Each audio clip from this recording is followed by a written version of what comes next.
Shehnama is an initiative of Prabha Khaitan Foundation. We are thankful to Rajasthan Tourism for the kind support. We thank Sri Cement for supporting Shehnama as a part of their CSR initiative. Last but not the least, our heartfelt gratitude to ITC Rajputana and SAS Women for helping us put together this amazing festival of books. Our next session will be preserving our heritage, a look at a traditional cuisine. In this session, culinary expert Aditi Duggar and corporate chef Manish Mehrotra get into an exciting discussion on local traditional cuisines with culinary historian Anoothi Vishal. Our experts discuss the use of local ingredients, the culinary links between communities and regions, and the country's rich food traditions in this tantalizing session. I kindly request our speakers and Anoothi ji to please come up on stage. Okay, hi, good afternoon. And thank you, Prabha Ketan Foundation and all the organizers for having us over. We are very thrilled to be in Jaipur. We are very thrilled to be able to discuss food, which is something that in India and perhaps the world over is increasingly seen only as entertainment. But food, if you look at the Indian tradition, and it's a very, very deep tradition going back to 5,000 years, food was never looked on as entertainment. Neither were the arts, really. All our arts were, we have a theory of the arts, and food was very much a part of it. They were looked on as individual expression. They were looked on as part of a larger community culture, and food was also looked on as in terms of its health and the benefits that we derive from consuming it, but never totally in a functional way or in a way that we see it now, which is food as entertainment. Before we begin, I also, we were discussing today when we were coming here. Yesterday, Chef Manish Mehrotra, he was at a meal which cost 50,000 rupees per head. So, the attempt today of the conversation would be to go over all these boundaries and really to push the envelope and put food center stage in this cultural space. Um, so the first question really that I will put to both our speakers today is food as memory, because when food is part of a living culture, it also has much to do with memory. What are our food memories? What do we hold precious? Manish. Food as a nostalgia is very very important और सब लोगों की खाने की कोई memory जरूर होती है चाहे वो घर की हो दादी माँ की हो या चौराहे के चाट वाले की हो सबकी कोई ना कोई मेमोरी जरूर होती है और उससे वो हर चीज आगे भी रिलेट करते हैं और अब what we are doing now slowly these things are getting disappeared. लोग भूलते जा रहे हैं कि क्या क्या चीजें बचपन में देखते थे क्या क्या चीजें खाते थे वो अब धीरे धीरे खत्म होता जा रहा है and now as a chefs and as a restaurateur we want these things to come into limelight कि जिस तरह से nostalgia को वापस किस तरह से थोड़ा सा झाड़ फूक के साफ करके किस तरह से आगे you can get it and the next generation can learn from it and उनको भी पता हो कि ऐसा होता था because food memories is mostly happy memories apart from few Karela and Chyawanprash kind of memories which are sometimes a dangerous memory but still when you grow up you remind of it and you laugh on it and feel happy about it so food memories are for everyone it's very very important.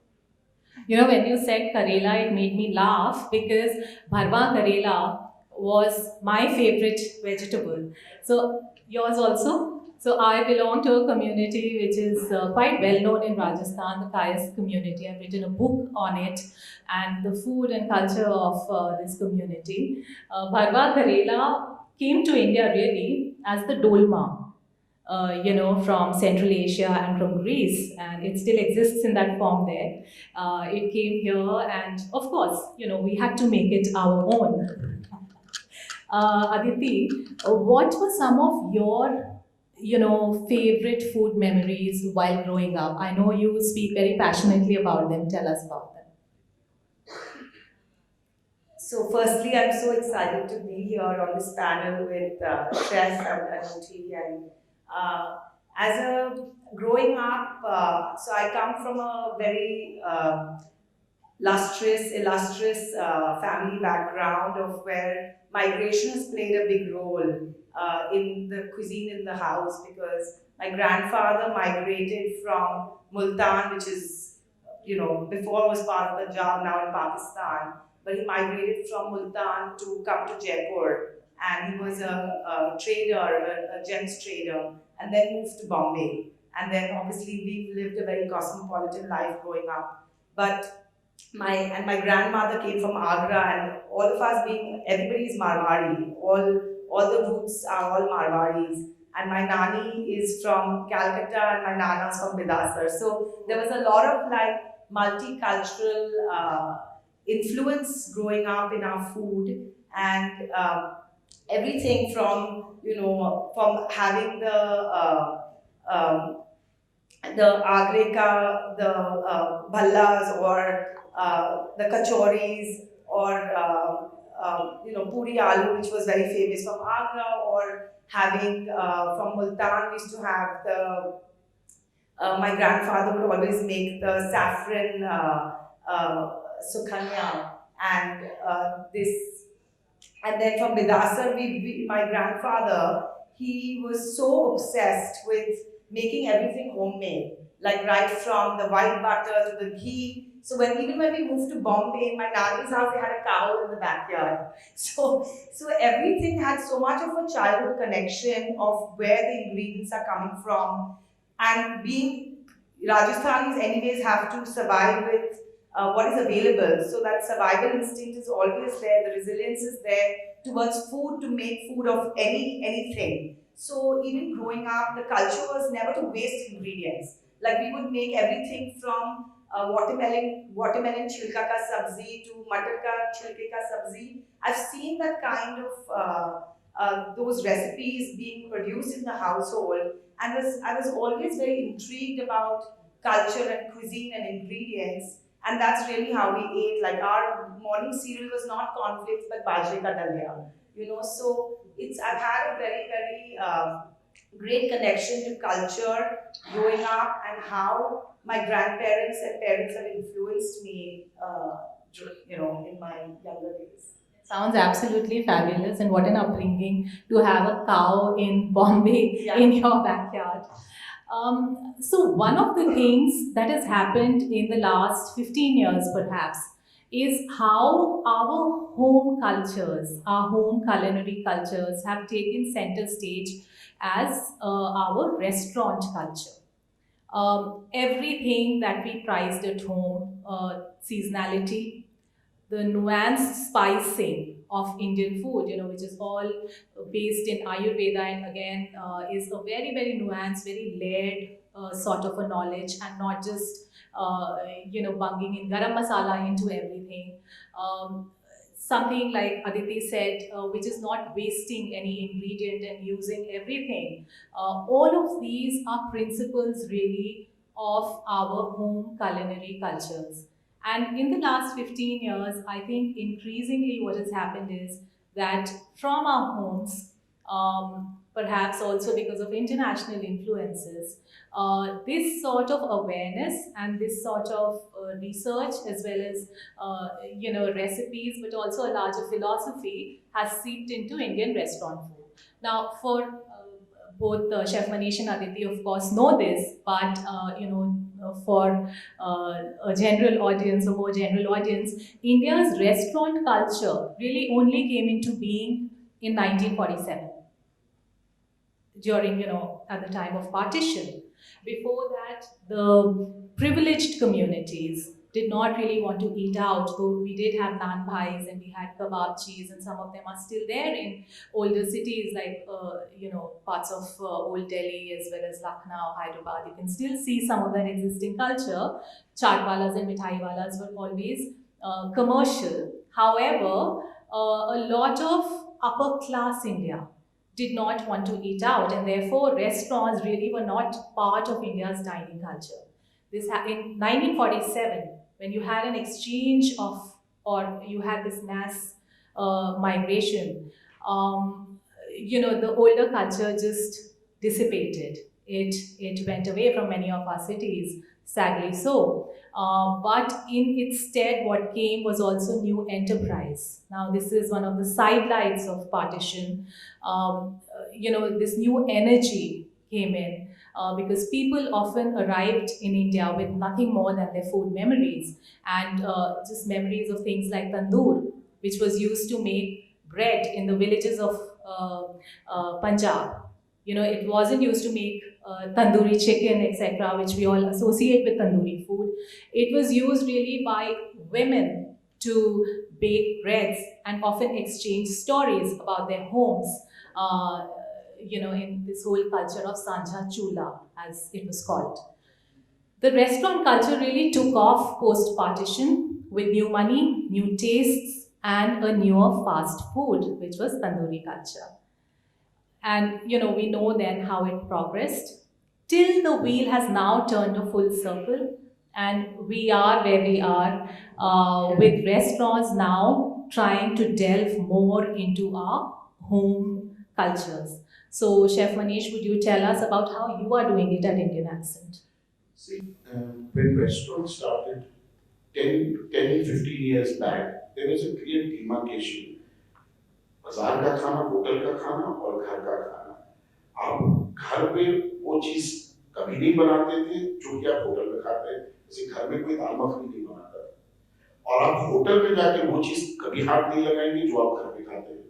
तो आप पीली दाल कभी नहीं order करेंगे वहां पे जाके, और ढाबे पे भी जब तड़के वाली दाल ऑर्डर करेंगे तो उसमें खूब मसाला वसाला होगा जो कि घर में नहीं बनता. किसी ने आज तक खिचड़ी अपने मेन्यू में नहीं डाली होगी, लेकिन अब लास्ट 10 साल से things have changed. क्योंकि the Indian restaurant menu after that 1947 का जो टेम्पलेट बना था Indian restaurant menu का, वो चेंज नहीं हुआ. वही पहला आप मेन्यू खोलेंगे तो पहले आपके 4 तंदूरी चीजें होंगी, एक टमाटर धनिया का शोरबा या मुर्ग बादाम का शोरबा होगा, उसके बाद 4 तरह की करियां होंगी. जिस करी में कोकोनट होगा वो साउथ इंडिया की होगी, जो थोड़ी सी मीठी होगी वो गुजरात की होगी, या फिर स्पाइसी होगी तो रोगन जोश होगा. पंजाबी रोगन जोश जैसी चीज मैंने कभी रेस्टोरेंट के मेन्यू में देखा, क्योंकि रोगन जोश पंजाब में होता ही, लेकिन it was always like Punjabi rogan josh. कोई भी मटन की काली करे, तो ये चीजें मेन्यू का टेम्पलेट बस नाम थोड़ा सा चेंज होता था. कोई मुर्ग मखनी बोलता था, कोई चूजा मखनी बोलता था, कोई चिकन मक्खन वाला बोलता था, तो चीज वही थी. लास्ट 10 इयर्स में शेफों ने मेन्यू को इवॉल्व होना शुरू किया.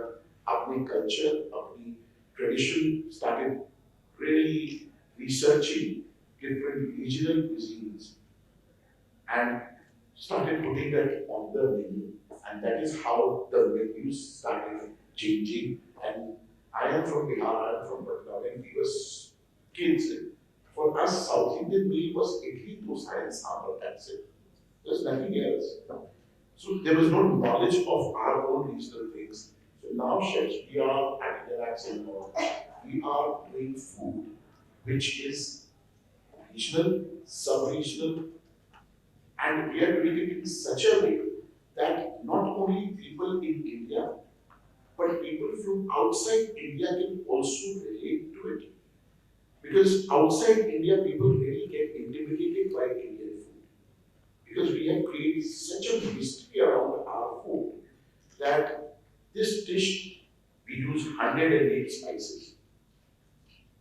I can challenge any chef who says I use 108 spices. Just give me the name of 108 spices. I can't. So that mystery, it really intimidated.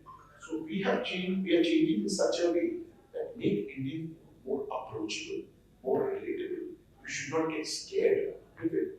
And that is how the cuisine will move forward and become more popular. Yeah, this whole thing of 108 spices is really, if you know Tunde Mia in Lucknow, it really is that because he makes all these claims about putting all those masalas in the kebab. But if you taste it, आपको कुछ नहीं उसका किसी भी चीज़ का test ही भी नहीं आएगा ना मीट का टेस्ट आएगा. So this was also part of a culture of hyperbole. The dominant culture in pre-independence, pre-colonial times also was a culture of hyperbole where cooks often, told their patrons कि हम ये spices डाल रहे हैं, हम gold की dust डाल रहे हैं, हम pearls की dust डाल रहे हैं, and therefore, because it was a culture of patronage, whatever they cooked was also looked upon as a delicacy, and therefore they also hid a lot of things, and knowledge was not really shared. That was really a cultural thing as well. What's happened lately is, and Aditi has been at the forefront of it with Mask, is that chefs and restaurateurs and a lot of people in the food business have been traveling intensively, have been delving into hyper local cuisines, and also putting forth this knowledge very openly and sharing it with diners, sharing it with everyone. Would you like to comment on this? So for me, I think that Indian cuisine is evolving, and as global Indians, the way we also look at our food is also evolving. So, for example, like even for instance, when we research about ingredients, like where do you even draw the line about what is an Indian ingredient? Like a lot of people discuss this, and 500 years ago, potatoes, tomatoes, chilies weren't even part of our terrain or our land. And now we're growing things like Mathania chili and Guntur chili, etc. Now, our chili powder is being exported. So I just feel that as a restaurateur, also when we look at Indian food, Indian ingredients, Indian cuisine, it's an ever evolving thought in our own heads. And suddenly chefs are also looking at biomass, what you thought was waste, and looking at as part of cuisine. And also that connectedness. Earlier on, I don't think there was that much connectedness within a grower and a producer or a chef in the country, and now there is that connectedness to say that okay, something that is being used as fencing in Ladakh, as simple as a berry called seabuck thorn, which we discovered, used for fencing, could be and used in the pharmaceutical industry, but is high in vitamin C, could be paired with a pork dish or made into a sorbet, and now could be used as in a fine dining setup or cuisine. So I think that connectedness and that thought process of connecting flavors, for example, when we were in the Northeast and we discovered a kuni and then combined it with, a pork from Goa. So the connectedness of ingredients is also building novel Indian cuisine. Yeah, and some very fascinating examples. Like I had that ponk meal that Yes, so do, we just went to Goa to harvest seaweed, and in the coastline of Goa, and there are like 800 species of seaweed in India, which are again being used for pharmaceutical uses or in the medicine industry. And I mean, of course, you can't really just go into the sea and start harvesting these things because it's not really sustainable. So there's a sustainability aspect when you're also harvesting from the nature and from the wild. But some things done, in with thoughtfulness can actually also then be converted into cuisine. Actually, it's very interesting that, in the old times, provenance of ingredients, which we are all now talking about, very, very seriously. And everything, if you see restaurant menus, modern restaurant menus now, everything will be attributed to a particular place and in fact, even farms, so that kind of linkages between from where ingredients are coming and what's on your table are very, very strong now, and we can see it. But it's very interesting if you read, any of the old literature around food, and if you also just hear stories, from an older generation. We were always very, very particular in India about where all your masalas are coming from. It wasn't, that it's all coming from one retailer several months down the line when nothing smells of anything, all the rich households, because again, cuisine and culinary culture was part of this whole patronage towards arts. They were very careful about sourcing. If it's rice, it will be Dehradun rice. If it's ghee, it will be from a particular village. If it is, anything, if it's good, it is going to be from, their native place. And similarly for all the spices. So in a way, it's kind of a renaissance of Indian food that we are seeing, isn't it?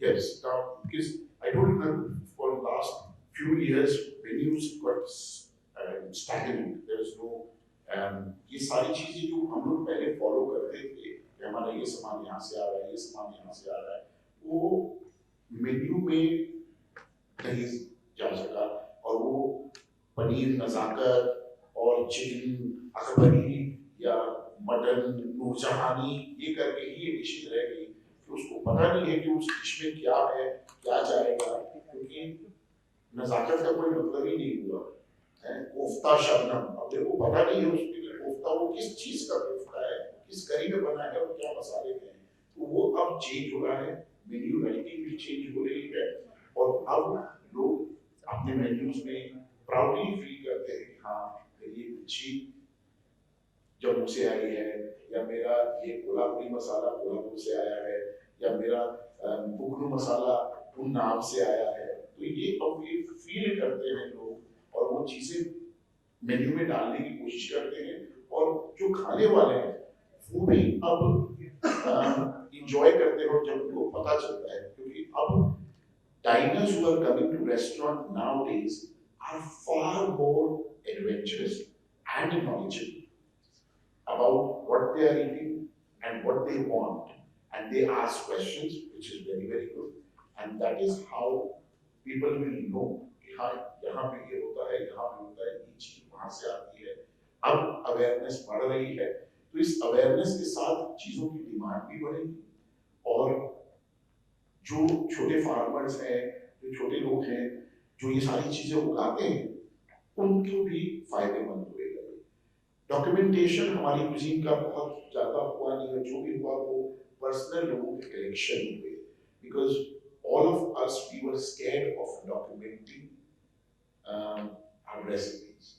हम किसी को सिखाते नहीं थे, मैंने भी कुछ उस्तादों के साथ काम किया थे जो वो मसाले रखते थे कि आपका बेटा वहां से बोल गया और तब तक वो चीजें चली गई कढ़ाई के अंदर। तो I have also worked with few of them, और डॉक्यूमेंटेशन नहीं करते थे, और हमारे कुजीन का सबसे बड़ा नुकसान हुआ है अंदाज से। किसी से कुछ पूछ लो, चाहे दादी से पूछ लो, नानी से पूछ लो, what you are putting in this, कितना डाला है, हाउ मच यू पुट, अंदाज से। तो ये चीज कभी डॉक्यूमेंट नहीं हो पाई, इसकी वजह से भी दूसरा एक रीजन था जो अदिति ने मेंशन किया कि बिफोर टमेटो पोटैटो एंड चीज क्या खाना बनता था। अगर वो खाना किसी को देखना है तो you can go to all the temples of India, चाहे पुरी का टेम्पल हो या आज भी वहाँ वही खाना बनता है, वहाँ भी आपको टमाटर या आलू इतने मिर्ची इन सब का इस्तेमाल होता हुआ नहीं नजर आएगा। So you can get that cuisine, but that cuisine is only confined to temple. वो बाहर ही नहीं आ रहा है, किसी ने सीखा नहीं उसको। So documentation is also very, very important, and how we write our menus, that is also very, very important. I think the key takeaway from your, sort of experience and what you've just said is also we need to change the language of food according to the times that we are in. When we talk about food as nostalgia, it's of course, nostalgia is a very strong element of it, and there's an emotional sort of connect that we all have with our favorite foods. But there's also more to it, because food really represented a culture of a certain set of people in a certain region at a certain period of time. And that's what we must always remember. So ये जो आप कह रहे थे कि दाल Shabnam and all of that, that's also because Urdu was a very poetic language. So Ghalib has in fact talked about Lucknowi pulao. पहले बिरयानी होती नहीं थी, पुलाव होते थे. And there are all these beautiful mentions which, as a writer, I feel very attracted to. You write a poem on a nice pulao, that's fine. But at least tell me what is there in the pulao. Correct. What is there in the pulao and how to make that pulao.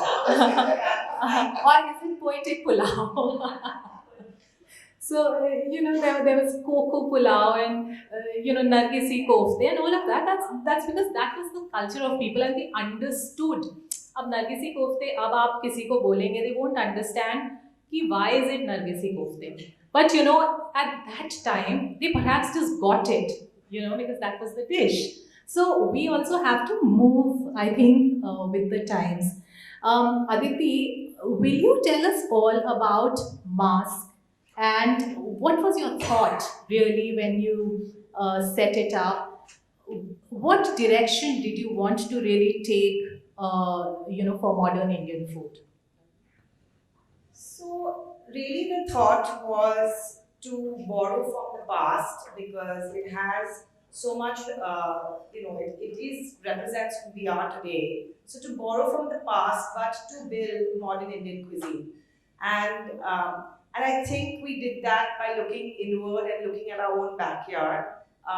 We traveled through India. We looked at different regions, regional food, sub-regional food, how people were, as simple as our recent trip to Rajasthan, when we came and how, like, everybody's the mitti ka cooking, underground cooking, and now in a more modern way, how restaurants have made that so cool globally to cook in a pit. But we've been doing it for centuries in Rajasthan. And recently we did a take on that dish in the restaurant, which is khargosh. So it's adopting our journey for this restaurant has really been, not losing the sanctity of the dish. We're not trying to represent something that the dish isn't, but being able to connect it with provenance, with produce from different parts of the country, which is lesser known or unknown in a regular dining format. And that was really the idea of mask and how we wanted to begin. And of course, it's been an ever-evolving journey, and I think with every menu, we learn more and more about our culture and the produce of this country. It's an amazing restaurant, and if I may say so, please go dine at both their restaurants. They are exceptional, absolutely exceptional. Manish, Indian restaurants in many ways are now cultural ambassadors, and so are chefs. How has the image of Indian food changed? We talk about food as superpower. It's so important now in the way India is seen internationally. You have a restaurant in New York as well. So tell us about how the image of Indian food has changed. So, image of Indian food has changed a lot in the last 10 years.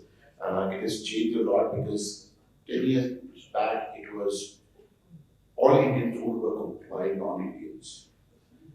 So, and it was made popular by non-Indians because everybody, whether the chef from Pakistan, Bangladesh, Nepal, India, Sri Lanka, everybody was cooking and selling their food as Indian food.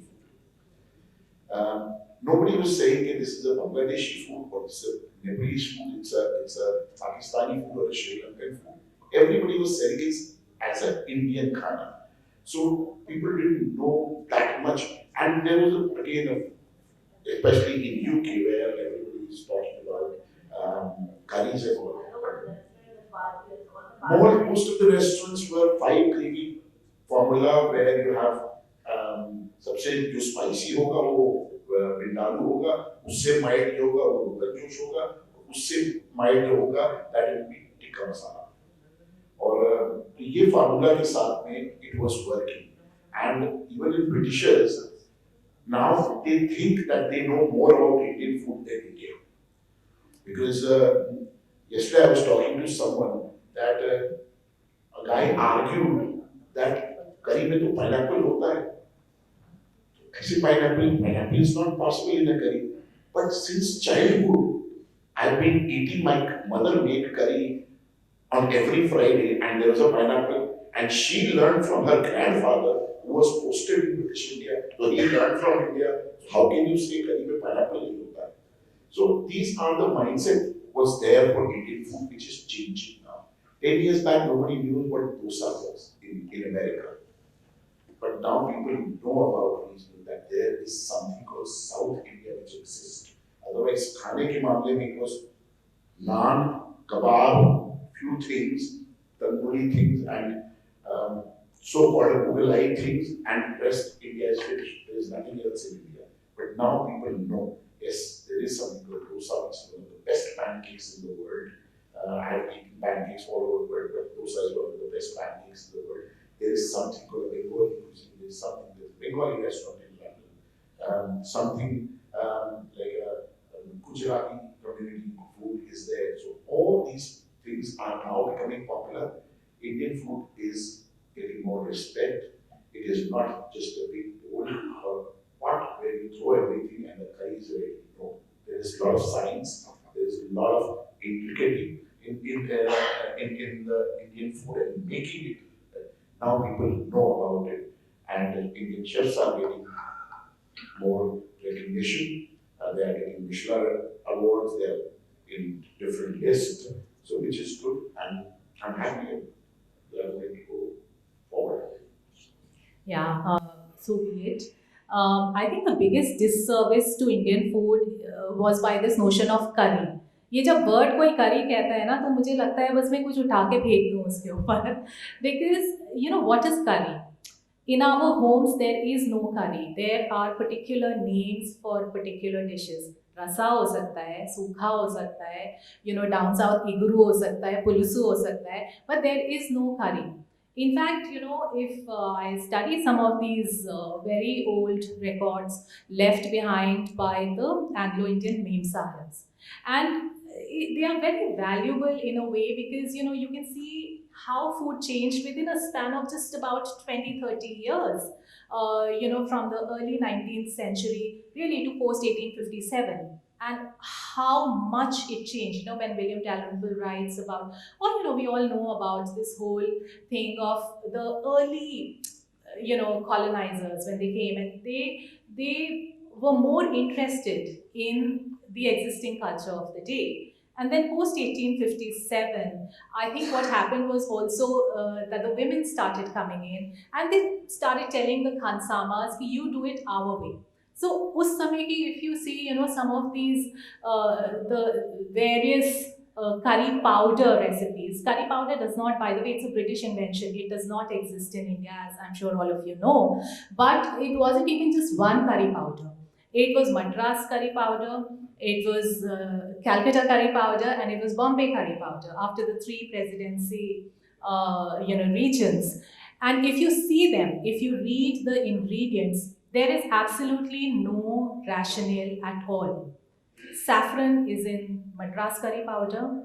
Bhai, saffron to comes from Kashmir. Why is it in this thing? You know, the ingredients absolutely don't make sense. And then you realize the jumble of ingredients that may have been taking place. Aditi, another thing that I'd like to bring to this conversation is the lost techniques, like you had mentioned, ghar cooking, the lost techniques which now our restaurants are bringing back and which are also becoming part of international conversations. Could you talk a bit about it? So I think preservation is a big part of our culture, and now you can see everybody is pickling, you know, and but our pickles are the most talked about in the world. But now, in a modern context, chefs are pickling everything or fermenting everything. So it's really interesting. Even sometimes when I go into my own restaurant or kitchen, it's, you know, I see things, and then chefs like really being scientific about so many things, and you know, I just sort of it's it's quite funny in my head because I've seen it happen. Like I've seen it happen. Like my grandmother's been doing it for years. We used to make our own aam papas. Now restaurant chefs are making leathers. So I'm just saying that everything, all these techniques, all these ancient old age techniques are now being put in context for a diner to experience, which is really amazing because we're actually preserving our culture through great experiences in restaurants. And recently, so cocoa is another discovery, I think, which now like cocoa farms have become so, they are getting so much attention in India that recently there was a whole festival around cocoa. And I think that with this with bringing, preserving, pickling, making our own garrets, kombuchas. We are doing it at the restaurant as well. And I think when you're looking at food and ingredients with that perspective or that thought process, you start wanting to really understand the science behind everything, how everything is functioning. So, for example, when we were in Rajasthan recently and we discovered, say, a kachori or matri, which is a small watermelon which is made into a vegetable, we used it back in the restaurant to make a pani puri course with the kachori. So it's really going into the depth and the science of how things are being used in a historic cultural manner, and then using it in a modernist way. I think so. Kachri powder is also used in a dish. It just brought back nostalgia. In a dish called Badam Pasande, which is a very famous Mathur Delhi Mathur dish. And again, one of those dishes which is kind of getting lost because the technique of making those pasande, perhaps it exists here in Jaipur because it's part of the cuisine here also. But at least in a big city like Delhi, you won't even find the right cut to make that sort of dish, and it's really really tough to do that recipe in restaurants. Manish, what are the challenges of adapting old recipes or say home style recipes into restaurants? See, what I think, it's not necessary that whatever is made पुराने ज़माने में cannot be improved. It can be, according to times. Now nobody wants their korma or sabzi or anything floating with oil on top. So removing that oil or reducing that oil, I don't think you are playing with the authenticity. Then it is required now because nobody likes that. So yes, adapting is very much required. I feel in India we don't have to invent; we just have to explore because every household have some kind of a gem hidden in different ways, and we have so many households, so many communities that we just have to dig in, take it out, थोड़ा सा झाड़ को के उसको सही करें, and then present it. It is worthy of being served in three-star Michelin restaurant. That's not a problem. So adaptation is required, but adapting in such a way and uplifting it so that it looks good because बहुत सारी चीजें थी जो कि पहले होती थी, but we forgot that everything started coming in a big bowl. All the gravies became orange, yellow color gravy. People talk about plating nowadays. I think one of the first plating in India happened when you do a Rajasthani thali or a Gujarati thali or a Kerala sadhya meal, where every ingredient has a place on the platter or a banana leaf. ये यहाँ रखा जाएगा. That is what plating is. That is what we do now. बीच में सब गड़बड़ हो गया, भूल गए हमको. Everything started coming in a big bowl. So adaptation is very very good, and now we are adapting. It has been sometimes become a bit difficult how to adapt it while keeping the authenticity and while keeping the flavor profile the same. But it can be done. It's not that it cannot be done, and that is what we are doing in all our restaurants and taking regional and Indian food to the world. Yeah, this is is a conversation that can go on and on. When he said thali, I remembered ki thali comes from the words thali, which was the ancient Vedic pot to cook rice in. And we are the ones who gave Buddha bowls to the world. We are running out of time. Before I just ask the audience for questions, Aditi, your last thoughts. My last thought is just taking from what Chef just said, is that again it's all about how you present it, right? Like all these gems, everything are within our system and our culture. It's how we present it. So we ran a very fun experiment at Mask Lab, which was taking the idea of extracting the most intense flavor from an ingredient, which meant leaving it in a hot box for like 2 or 3 weeks, almost like as if it didn't have it doesn't.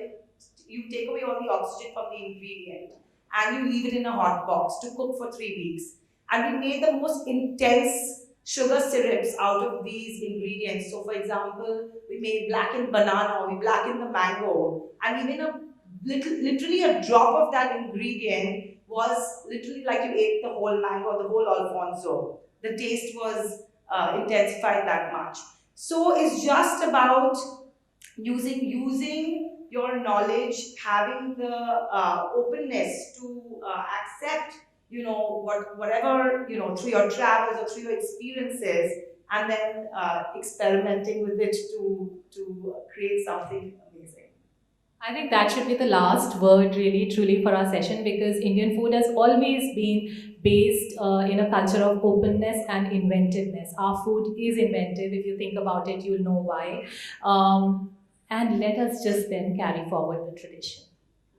Thank you all for listening to us. Thank you. If there are any questions and if there's time, we'll be happy to take them. The fusion food that is happening, how is it, like, what is it doing to the food industry? 5 years back or 8, 9 years back, fusion was a bad word. But it's not. Now it's not. It's not fusion, it's a different combination. Fusion has not started now.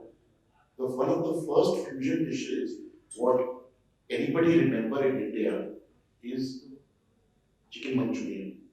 Yes. जो आज से 50 साल पहले invent किया गया था. शायद China में किसी को पता भी नहीं हो कि मंचूरियन होता क्या है. That's what I'm saying. People don't. One of the first master fusion chef of India was late Tala. She's the one who did paneer ka sandwich, aloo ka burger, and all these type of dishes. She was the one who started. This is combination. This is making it more acceptable, making it more accessible. हम लोग ने वो नहीं किया. That is why our cuisine थोड़ी पीछे रह गई. Now, I am from Patna. Now you will find on the streets of Patna that ghugni कचौड़ी की दुकानें कम है, चाउमीन की ज़्यादा है. Why? Why every house with a kid is cooking macaroni at least once in a week? Well, there's nothing to do with the macaroni or mac and cheese of Italy or America, because आप macaroni की सब्जी बनाते हैं जीरे का तड़का लगा के. But it is there. This is how cuisine move forward. That they are eating pizza, whether it's a paneer tikka का pizza होती है, लेकिन वो Italian के नाम पे खाते हैं. That is why we have to. Fusion is not a bad word. Vague fusion is bad. अब suddenly किसी ने दाल मखनी को पिज्जा ऊपर लगा दिया, वो dangerous है. Yeah, we have chocolate biryani also around. I think that's all. Till the time you can Confusion. you can reason it and you can justify your story and the population capital if you know here. I totally agree, because I'm a mother of 3, and even sometimes to make my kids get excited about ingredients like ponk and stuff, you have to put it represented in a waffle or innovate with it. So it's not, you're not creating fusion food, but like Chef is saying, it's a combination, and the way you combine your ideas to present the same thing. I'm on the other side, I'm the critic. So I also get very bad examples. These are two stalwarts. So they do great examples of innovation. But I also get very confused food. I've got gulukand and gota jo hota hai na, that mouth freshener in a main course. Can you imagine how horrendous that dish was? So there is fusion and there is confusion. I think we must avoid confusion. My question to you is, to both of you, what is one local ingredient of your choice which you use a lot, and what is the reason? And if you can give me a Rajasthani ingredient, that will be very good. I can tell you Rajasthan say we have mathaniya mirch, we have jeera, Yes, there's so much. Kair sangri, bilkul, bilkul, absolutely. Because Kir Sangri is one of the perfect example of what all these Scandinavian restaurants they talk about forging. Superfood. No, forging. Like chef is going and forge things. Kir Sangri ये सारी चीजें forge करके ही लोग लाते थे. कोई पेड़ उगाता नहीं था उसका. जंगल से लेकर आते थे, उसका अचार बनाए या सब्जी बनाए. So that is one thing, and that is using ingredient to the fullest. So ये सारी टेक्निक जो अपार वाले हम लोग एडवर्टाइजमेंट में बड़ी मार्केटिंग में हम लोग बहुत पुअर हैं. So you use Kair sangri a ये lot? सांभर हो गया या चकिया. चकिया इस उत्तराखंड में टॉप मस्टर्ड होते हैं. इतनी मजेदार चीज है वो. उसका तड़का लगा के दाल में डालिए या रायते में डालिए या आलू के साथ में खाइए.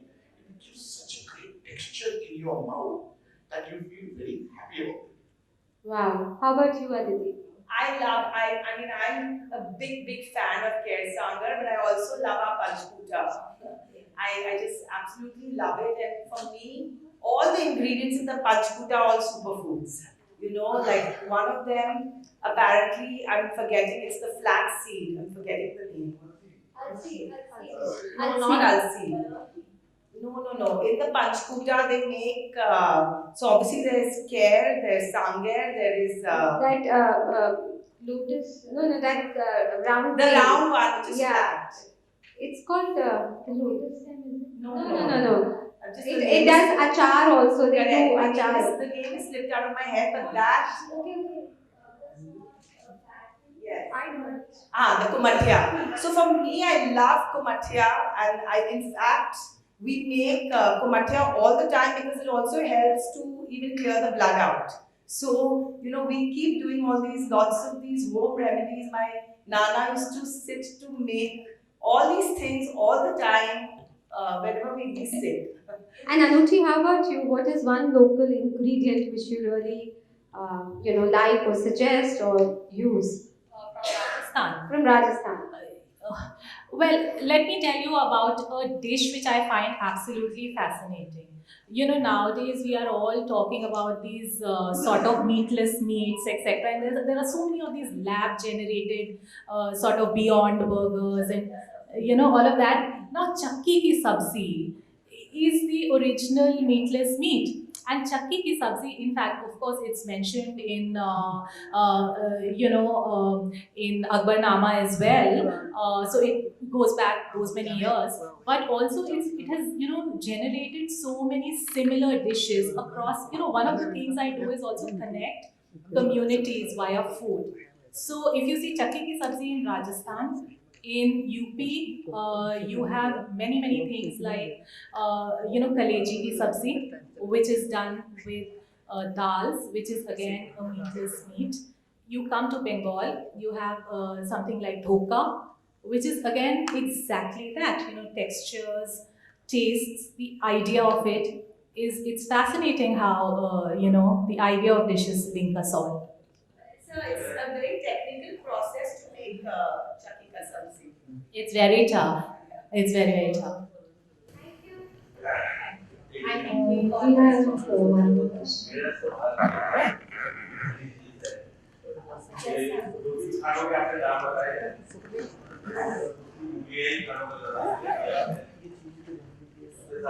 मैंने सुना है कि उस जमाने में पूरा जो है ना वो सब्जियों का पता भी लगवाया करते थे क्या तो नहीं देखिए मुगलिया खाने की बात नहीं है हमारे यहाँ में सब चीजें हैं लेकिन इस नाम से ज्यादा फेमस हुआ इंडियन खाना That is what was.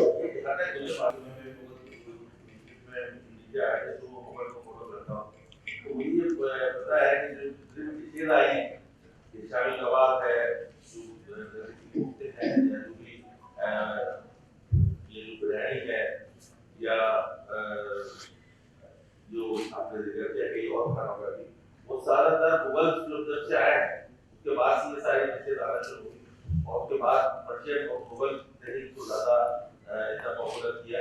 तो उस वक्त मेरा सवाल उस पर ही जाना है, मेरा ये है कि जब वो मुगल टाइम में शर्फी का बघार लगाया, सोने का बघार लगाते थे, तो वो बघार का मतलब तड़का। मैं आपको ये बता दूं, थोड़ा पहले मनीष बताएंगे। First thing to I will say कि tempering with the gold or these are more of stories definitely.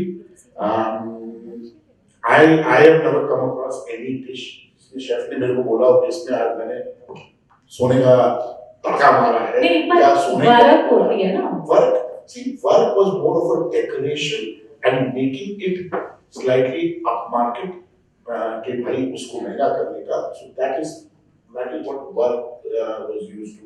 But I have never come across, but that is what I'm saying, we have made our cuisine so mysterious and so intimidating कि इतने processes में there are so many things and some Chandi you are talking about कि सोने का भंगार लगा रहे हैं, तो ये सारी चीजें इसलिए होती थी, इस कहानियां इसलिए बनती थी कि हर आम आदमी इसको ना बना पाए, ये फिर उन्हीं लोगों के हाथ में है। ये ना बड़ा लंबा डिस्कशन है, उसकी बड़ी सारी चीजें you know historical point of view, but I think offline we will do it. Thank you very much. Thank you so much, Aditi ji. Let's take the moderators and the speaker.